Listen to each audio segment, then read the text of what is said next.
তারা জান্নাত জাহান্নাম কোনোটাই পাবে না, সেখানে থেকে যাবে দীর্ঘদিন পর্যন্ত। সেদিন তারা বুঝবে উকুনের ডিম পরিমাণ নেক আমল যদি বেশি থাকতো আজকে আরাফে থাকা লাগতো না। একবার সুবহানাল্লাহ বলার গুরুত্ব কত বেশি। কারণ যাদের উকুনের ডিম পরিমাণ নেক বেশি তারা তো জান্নাতে চলে গেছে। আর ফলাদের যদি ওটুকু পরিমাণ নেকও বেশি থাকতো তারাও জান্নাতটা পেয়ে যেত। আফসোস করবে, হায় রে দুনিয়া কেন দুরাকাত নফল নামাজ বেশি পড়ি নাই,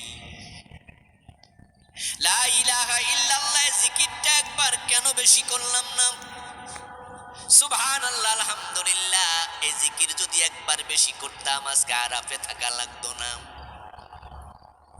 ওগুনের ডিম পরিমাণ আমল কম হওয়ার কারণে যারা জাহান্নামী হয়ে গেল তারা সেদিন আফসোস করবে আরো বেশি।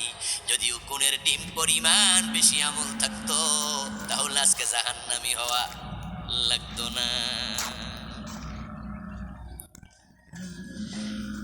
এই জন্য মানুষ আমল করো ভাইরা, আমল করো যত বেশি পারো, চুপচাপ না থেকে জিকির করো, নামাজ পড়ো, রোজা রাখো, ভালো কাজ করো। ভালো কাজ করার সামর্থ্য যদি নাও থাকে কমপক্ষে মানুষের সাথে হাসি মুখে কথা বলো, কারণ হাসি মুখে কথা বললো আল্লাহ সাদাকার সওয়াব দিয়ে দেয়।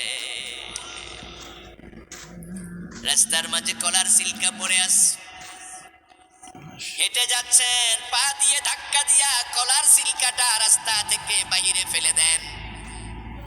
এই যে আপনি একটা কাজ করলেন, কোনো সময় লাগে নাই, কষ্ট হয় নাই,